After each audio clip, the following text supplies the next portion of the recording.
All right, how's it going, everyone? Happy Monday and happy Groundhog's Day to those of you who celebrate. Nick Marro, DFS here with Smitty and Occupy Fantasy, as always, helping you break down tonight's NBA DFS main slate on both DraftKings and FanDuel. Just a three-gamer tonight. The Charlotte game was moved up to earlier. I didn't really dig into why, but now we have just a three-game slate on both sites. But we do have some value. Ownership's kind of flat. Smitty, what are your initial takes coming into this one? Yeah, just a three-gamer. Should be a pretty simple one. Spaced out, we have Minnesota news, so that's pretty important. But overall, I feel like we have some good plays and some pretty decent value. Yep. As always, guys, we'll go through game by game. If you do have questions, feel free to get them in. We should be able to get to everyone. Again, just three games today. If we use the full 45 minutes or not, to be determined. But at the end of the video, we will be doing a dummy build on both DraftKings and FanDuel. Again, get your questions in. Appreciate Ben being here early. Good evening to you, my friend Heath, as well, saying what's up. Be legendary. Looking to get some of those winner-take-all contests. Honestly, these smaller slates, I do kind of like those because it's usually just a 2v2, 3v3 to get to the top. Shouts out to Cards here as well. But yeah, let's dig into things. Everyone, first game on the slate here, we have the Houston Rockets taking on the Indiana Pacers in Indiana. The Rockets are slight favorites on the road here, just a 218.5 point total. But notably for the Rockets, no Kevin Durant. He's going to be out here tonight. No Fred VanVleet or Steven Adams either. We did just get word that Reed Shepherd is going to be sliding in to the starting lineup, which we do like to see. Josh Okogie, usually the starter there. Not very useful, but with KD out, that extra usage going to someone like Shepherd is very, very appealing. He rates as the best value play on both sides for the Rockets. I do think he's a core play for me here. Very tough to get away from if we do expect him to play more than even the 26 minutes we have him projected for. But with KD out, that is going to mean more usage for guys like Sengun and Thompson. This is a pretty good matchup, albeit somewhat slower paced. Eason and Smith both expected to start here as well. I think all of the starters look good here. Obviously, this is a three-game slate, so we're going to have to play some of these guys a little bit more than we normally would. But I think a case can be made for any of them. If I'm ranking them, I do think Shepherd is the easiest to get to point per dollar. After him, it's definitely Sengun. Good matchup for him against this Pacers front court. Thompson looks good, priced about where he should be, though. And then I'm fine getting to Eason and Smith. I definitely prefer Eason of the two, but Smith does tend to outplay him in terms of minutes, so keep that in mind. Smitty, the starters all look great here, man, but how do you feel about the Rockets going into Indiana? Yeah, I'm actually exactly in line with you. Pretty much everything you said is how I feel about it too. I do think if you're playing like multiple lineups, Okogie's probably at least in the pool. I wouldn't mind getting a few percent just as a pivot off of Reed or Eason or any of them. It's not fun, but he's playable at least on this slate. But yeah, I feel the same way. Shepherd and then Sengun are probably my two favorites here. And then Tari Eason seems like a really good play too. Yep. Definitely the better point per minute producer compared to Jabari Smith, even though, again, Jabari does tend to play more minutes. On the other side of things here, still no Tyrese Halliburton. He's going to be out for a while, obviously. No Obi Toppin, Ethan Thompson, or Talon Peter, if that's the name you're concerned about. But yeah, again, usually not rushing to play teams against the Rockets, but it is just a three-game slate. Mathurin is back, but he continues to come off the bench, which has helped guys like Nembhard and Siakam continue to see heavy usage. I think those two look pretty good here. Naismith kind of dependent on the threes falling. He's been pretty hot lately. I don't mind mixing him in. And I guess it's going to be Furphy who starts. I'm really not crazy about it. Would rather it be someone like Walker or Huff. I don't think that's something we can necessarily rely on, though. So again, I think the safe plays here, quote unquote, are going to be Siakam and Nembhard. Don't mind mixing in a little bit of Naismith or Mathurin, but keep an eye on the lineup. And the guy we always have to talk about on these short slates, TJ McConnell, backup point guard, probably only plays 15 to 20 minutes, but if you find a way to go really stars and scrubs tonight, you can play a player like that. He doesn't necessarily need to go off to be in the optimal lineup. So again, the two I trust here, and I don't know how much I do, would just be Nembhard and Siakam, but you can make a case for Naismith and Mathurin off the bench. Everything else is kind of tricky. Smitty, how do you feel about the Pacers? Yeah, I feel the same too. I think Nembhard's probably my favorite here. Tough matchup, but he's been doing it. Lead ball handler, been pretty good. TJ, I think's okay as a value play. He's pretty cheap on DraftKings. Scores better for FanDuel, but I'm good with playing him some on DraftKings. And then I guess Jarace Walker's at least worth a mention at low ownership. If he starts, I think he looks like a okay option. But no priorities really from the Pacers. Yeah, the one tricky play lately has been Jay Huff. He's not starting, but back-to-back games over 28 fantasy points. Is he someone you could see yourself getting to at all? Yeah, I don't mind it. Yeah, I think he could be in play. Only 7% ownership seems pretty solid. Yeah, they've been starting Siakam at the five, but even without KD, Houston's huge. Like 1 through 5, they're the biggest team in the league. So I could see maybe a few more minutes to someone like Huff here. Again, 3 game slate. We're going to take more risks on these secondary options. I do think he's someone I have circled that I want to get a little bit of exposure to. Shouts out to Amric getting in here, Unicorn as well. I think I already shouted you out HB cards, but you deserve a second. Appreciate you as well, my man. Let's get into the next game here, 7:30 window. We talked about we're waiting on some news for this one. We'll definitely have to keep an eye on things. We got the Timberwolves on the road taking on the Grizzlies. Highest total on the slate, 229.5 points. Timberwolves are slight favorites at Memphis on the road. But we have Edwards and Randall both questionable. Edwards' injury is listed as back spasms. Randall's is left thumb soreness. I think Randall could play here if they wanted him to. I feel like if Edwards is out, Randall is in. And if Edwards is in, maybe they rest Randall. I also think it's possible they both play. That's where I'm going to have you lead, Smitty. But before I throw it over to you, I do like Gobert here. Obviously, Memphis has been struggling in the front court. On a limited slate, we have amazing pay-up centers and guys like Sengun and Bede, but that's keeping the ownership pretty much in check on someone like Rudy. Only 10% on a 3 game slate on DK, 12 over on FanDuel. I really do like him a lot, regardless of who's in here. And then if Edwards and Randall are both out, we're going to see usage going to guys like McDaniels, DiVincenzo, and Reed. It's unfortunate we kind of have to wait on this news. Hopefully we get it before the end of the stream. We could revisit this team. But for now, Smitty, do you have a lean on these injuries? And which of these Timberwolves are you keying in on? Yeah, I don't really. I will say it's a 5.5 point spread, and Memphis isn't very good. So maybe Vegas kind of expects one of them to sit. I can't see Ant sitting for no reason at all. He's pretty much plays through anything. So normally I lean Ant plays. Not sure on Randall. Randall's kind of the same way. So I don't know. It's kind of hard to have a lean there, but assuming they're in, I still think they look pretty appealing. A pretty good game environment, and yeah, I think we could go to Gobert. Looks good as a low owned option. Ant and Randall both are going to look good. Look better if one of them's out. And then if they are out, then we have Bones. DiVincenzo will look a little better. And then I already like Nas Reed. He would look even better as well. Yeah, that's a good point. I will say this. If Edwards is out and Randall is in, Randall's a core play.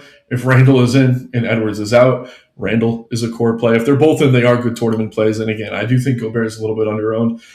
But yeah, I appreciate the Nas reach out. I mean, he's been playing really well lately. This is the type of matchup he can do pretty much whatever he wants and when he's out there, in my opinion. But moving over to the Memphis side of things, they are thin in the front court. That's part of why we like Nas Reed. No Santi Aldama, no Brandon Clark, no Zach Edey. Jaren Jackson Jr. is probable. No John Conchar, John Morant, or Scottie Pippen Jr. They get Ty Jerome back. He was out for most of the year, with Ja probably getting traded away. He may be the starting point guard for the rest of the season. The one issue on him is, again, he's working his way back from injury. Don't know how many minutes he's going to play. These teams did square up on, 2 nights ago, was it Saturday? And he had 32 fantasy points in just 19 minutes. Getting some love here. The price hasn't come up too much. I still think Ty Jerome is a pretty appealing value play, especially if you're looking to go into a stars and scrubs type build tonight. As is always the case with Jaren Jackson, with these guys out, very appealing ceiling, but a very low floor. If he can stay out of foul trouble, I do think getting to him makes a lot of sense. He sat out that last game against the Timberwolves, so kind of tough to glean much from that. But I do like mixing him in here. Coward's fine. I don't mind a little bit of Jalen Wells just because small forward's thin and he's cheap. But again, I think Jackson and Jerome are the two I have the most interest in. Smitty, how do you feel about the Grizz? Yeah, pretty much feel the same. I played a lot of Jerome last time, but he didn't play the minutes I thought he was going to. I kind of expected him to get 22 to 24. Maybe he goes there now. Luckily, he's still paid off in a big way, but I'm good with Jerome. When he is out there. He's going to be handling the ball, going to shoot a lot, do a little bit of everything like he always does. So I'm good with Jerome. Jalen Wells, I think, is fine. Jaren Jackson, kind of just a high ceiling option. Probably a little too cheap. I don't like that he's center only on DraftKings, but overall, I think he's still good. That's pretty much it. I think Jock Landale is at least in play on FanDuel. DraftKings' price is pretty tough.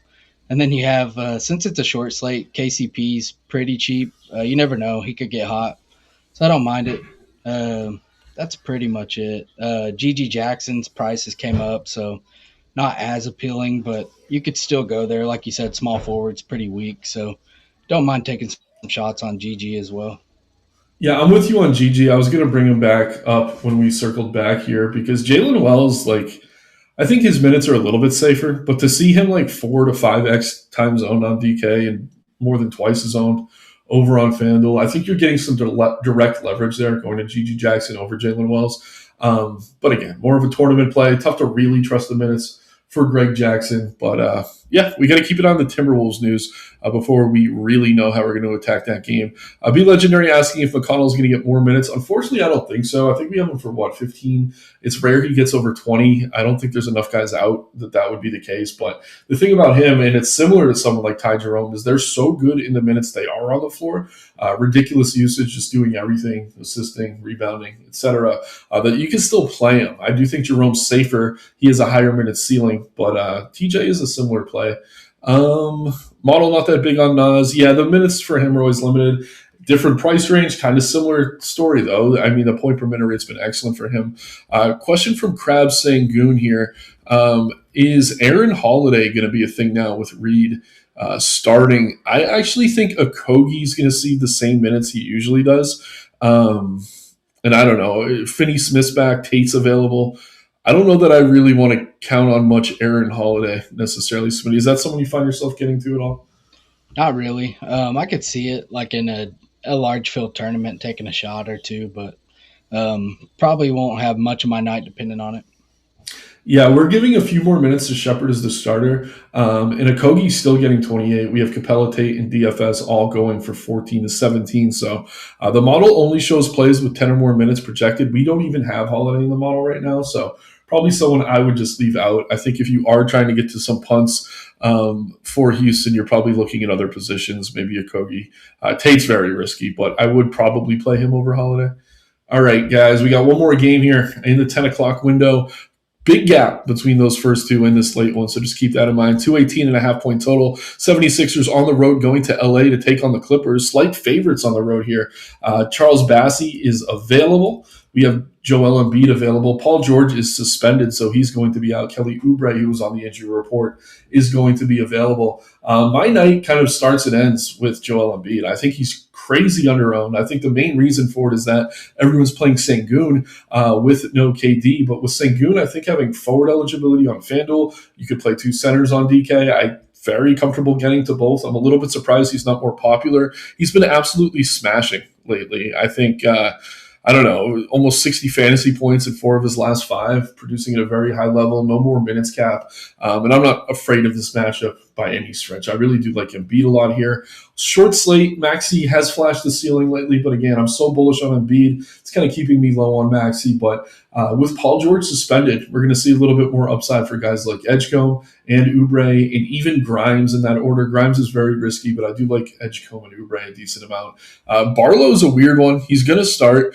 He is cheap, not very productive in his minutes, though, very different than the Jeromes or the McConnells of the world. I think he outplays them in terms of minutes, but I do not think he outperforms them. So I'm probably going to leave him out of my pool. But again, Embiid is a core option for me tonight, trying to fit him wherever I can, even with Sengun. But the rest of the starters look okay outside of Barlow. Smitty, how do you feel about Philly? Yeah, pretty much the same. I think Embiid looks like a really solid tournament option. His ownership on FanDuel is really appealing as well. Like at center, he has a chance to really separate from everyone. So pretty interested there. Maxey, I think, is good. Model says he's a pretty good play today, so I'm good with it. Kelly Oubre, I think, is fine. His prices came up, but they're going to play him a lot of minutes, so I'm still willing to go there.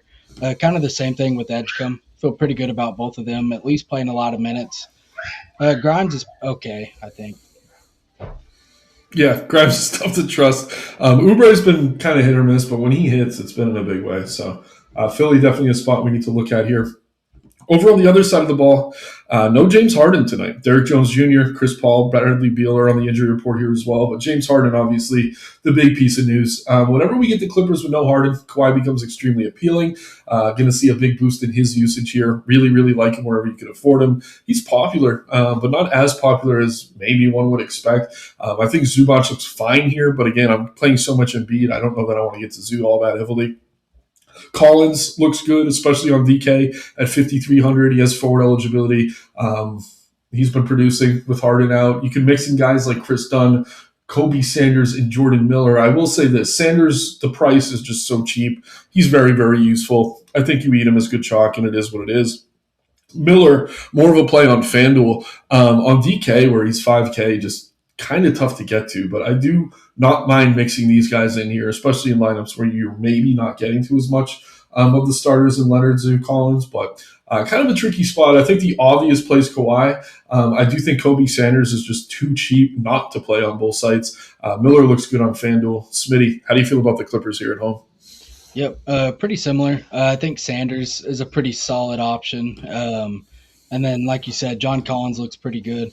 Chris Dunn, I'm going to try and mix that up a little bit more on FanDuel. I don't really want 50% Chris Dunn. That sounds kind of bad. Like you could mix in Jordan Miller, I think, is just a pretty similar play at half the ownership. So interested in making some pivots for Dunn. I'm okay with getting to a little bit, but overall, I'm going to be underweight. Collins, I think, looks good. Kawhi, pretty solid pay up option. And then that's pretty much it. Zoo, the model's actually pretty low on Zubac, but I think he's fine. At his price on FanDuel, I think he's at least playable. You just kind of got to hope he stays out of foul trouble. Yeah, obviously the Embiid matchup isn't a great thing for Zoo. I mean, he gets most of his points on rebounding, so it does make it kind of difficult, but obviously a little bit more usage with no Harden on the floor. But they run the pick and roll together, so it kind of cancels out. Again, Kawhi, the no-brainer here. I'm with you, though. I definitely prefer Sanders over Chris Dunn, especially on FanDuel where there's a huge ownership gap. And then Jordan Miller, same price as Chris Dunn, just another great pivot. So a lot of good value here in this late game. If maybe you're hoping some of these Minnesota guys aren't out, and they aren't, you could just pivot over to the Clippers. But 3-game slate, so we're already through it. Let's hope we get the Timberwolves news soon. If we don't, make sure you're in the Discord today, guys. We got Jayhawk going live 6:30 up until lock, obviously, to talk you through any changes as these lineups do come out. Unicorn asking about Grimes on FanDuel. I think we're both kind of neutral on it, Smitty. Like, not someone we want our night necessarily to depend on, but with Paul George out, he's fine to mix in, right? Yep. Yeah, I think he's fine. He has some upside in terms of minutes. Yeah, and again, he's similarly priced to Chris Dunn, and 50% sounds like burning money, certainly. Man, he's crazy overowned in my opinion. But again, with no Harden, I do understand that the minutes are going to climb. If you guys have any other questions, feel free to get them in. Let's go ahead and start on this dummy build, though. Again, I want Embiid. I really want to jam him tonight, I think. And then I guess it's a question of, can we fit him with Sengun, or is there another pay up you'd be prioritizing, Smitty? No, I think I'm good going that route, trying to fit them both. All right, let's see what we can do. So if we are going that way, I mean, Reed Shepard's the no-brainer, even over Ty Jerome. Let's see. Yeah, Reed Shepard. Are you fine with Ty Jerome with the minutes? Yeah, I'm good with it. Yeah, and then we got Miller for 3,800, or not Miller. Sanders is 3,800. Yeah. I get those two mixed up constantly.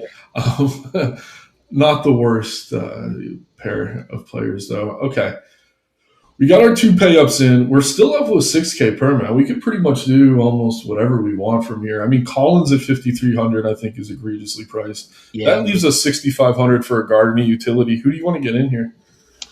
I don't know. I kind of want I like Eason a decent amount. I'm trying to look who else. Eason has guard, interestingly enough, so we can put him in, and then we got Gobert. I mean, this is a hell of a build, I think. Yeah, I like that. Yeah, I like this a lot. Legendary saying Oubre on DK. Yeah, you could mix in Oubre for sure. He has a very, very high ceiling for his price. But again, the floor is low with him, very scoring dependent. He's kind of streaky, but definitely a good play at his price for sure. No Harden last night. He still did his best PJ Tucker impression, talking about Chris Dunn. Yeah, not always a guy who capitalizes on those moments. Let's go over to FanDuel. Again, really like this build where we're at on DK. Are the payups the same here, man? I mean, no one's really getting to Embiid. Sengun does have forward eligibility. I guess Kawhi is the one we had to leave out on DK. I almost think I'd rather get Kawhi than Sengun. Let me ask you that one real quick. Sengun or Kawhi? I like Kawhi's price more. Probably Kawhi. With the way these builds are, I think I'd rather save the salary. Yeah, I mean, they're close in price. Let's see here. Where is he? Yeah, it's a few hundred difference, so we can make it work. We'd have to go down from actually, we could upgrade Gobert to Nemhard or keep Gobert. So, yeah, you could really go either way with that one. But for the sake of the build, let's get Kawhi on FanDuel. He's only 8,900. All right, Randall in, Ant still a game time decision. So that's good. If Randall's in and Ant's out, Randall becomes a play of the caliber of like a Kawhi almost. So, guys, just keep an eye on that. Smitty, which value plays are we getting? We got Reed Shepherd, I think. Yeah, Reed. Jerome. Yeah, Kobe Sanders is really cheap on here too. Yeah, we could get Sanders and Miller. Yeah. Like, I'd rather play both over Dunn. And honestly, if you need the salary for Dunn, you can use it. But it's almost like we could fit Embiid and Sengun with Kawhi over here. Yeah, I think we can. I don't see why you wouldn't, right? Yep. Who else do you like? We got power forward. Power forward. Yeah, we do power forward first. It's probably a better variety here. Eason, Collins. I like Eason. Pretty good amount. Or Collins. Yeah, he's been a beast for us this year. And then we're left with 68 Edgeco. I mean, not the craziest build here. I think you can move some of the stuff around to upgrade. Unicorn, Scott Maxey, Sengun, and Embiid in one lineup. So, yeah, guys, I think between the Clippers and Reed Shepherd and Ty Jerome and maybe some of the Memphis value, you could very easily fit in three of these, like, expensive, quote-unquote, plays tonight. I do think Embiid is going to be a priority for me. I like Sengun a lot. So does the field. Kawhi looks really good. And then obviously with no Ant, we're going to have to look at some Randall. But, yeah, man, we're so early today. I don't know what else to do. Like, I'm looking at the lineups here. I don't think there's any hot takes I have. Like, Houston runs a tight rotation. Indiana doesn't. But I do think Jay Huff is maybe worth mixing in a little bit. I don't know. Any hot takes through these three games? I don't really know what we can talk about that we didn't already. Yeah, I think FanDuel, we kind of laid out the best leverage is just fading Chris Dunn and even playing some of his teammates just more than the field is. Other than that, not really. Yeah. I mean, we don't want to beat a dead horse here. But, yeah, again, keep an eye on the Ant news, guys. If he is out again, Randall's the biggest beneficiary. Obviously, DiVincenzo would see a boost, as would Naz Reid, pretty much in that order. We're hoping the minutes come up on Jerome, but even if they don't, his point per minute rate, even going back to when he was on Cleveland, it's so high that even if he just plays 20, he could probably get you to value pretty easily. One last look here at the news feed. If you guys have any last-minute questions, again, please feel free to get them in. We're back here all week, though, up until the All-Star break. We got some much bigger slates to break down, so don't go anywhere. But, yeah, no new news. Slate's so small, I don't even have any jokes. Power. Man, that kind of tells you guys all you need to know. Man, I mean, quickly looking at OF Index here again, Embiid the top play, followed by Maxey, interestingly enough. So probably want one of those Sixers. Again, I prefer Embiid, but they're both really solid plays. Edwards getting a lot of ownership right now. Obviously, if he's out, a lot of that's going to go to Randall. Kawhi, Sengun are up there in terms of rating. Randall's very low owned, but again, he's going to see a ton of ownership if Edwards is out. Reed Shepherd or Ty Jerome. I trust the minutes more for Shepherd. That's enough for me to say Reed. How about you, Smitty? Yeah, I'd probably be Reed as well. We did just get Ant is in. Oh, okay. He's in? Good. Yeah. Yep. Legendary saying Go Bear Smash with you, man. Really good matchup for him. He's been super like matchup dependent this year. Whenever he is the better big, he tends to crush. I think against Landell, he is still that guy. So, and from Rocket, appreciate you guys. And no, you can still play Gobert with Annan. Don't be afraid. Um, I mean, the only fear there, I guess, would be blowout, but the spread's close. It's like 6 or 7 points. I wouldn't be too concerned. I do think Gobert looks good here, so don't worry too much about that. Any last thoughts, Smitty? I mean, I'm not going to force you to stay here all day. Again, guys, like the video, subscribe to the channel. We have Jayhawk going live in the Discord in just 15 minutes or so, taking you up until lock. Again, keep an eye on lineups in addition to the injury news. We almost have all the news we wanted, though, but yeah, things could change. Smitty, any last thoughts before we're out of here? Yeah, I don't think we'll see anything too crazy except maybe some starting lineups. So watch out for that, I would say, especially the Pacers because they kind of throw a bunch of random stuff. Like whoever starts for them is going to have some appeal just because it's such a small slate. So just monitor starting lineups. Yep. Yeah, Huff is someone I got an eye on. If he were to slide into the five, I definitely want to get some exposure there. Thanks again, everyone. Appreciate you being here. We will be back all week with bigger slates, taking you up till 6:30, but we'll give you a few minutes back today. Go ahead, build lineups, and hopefully we see some screenshots in the Discord tonight. Take care, everyone. Have fun, and good luck.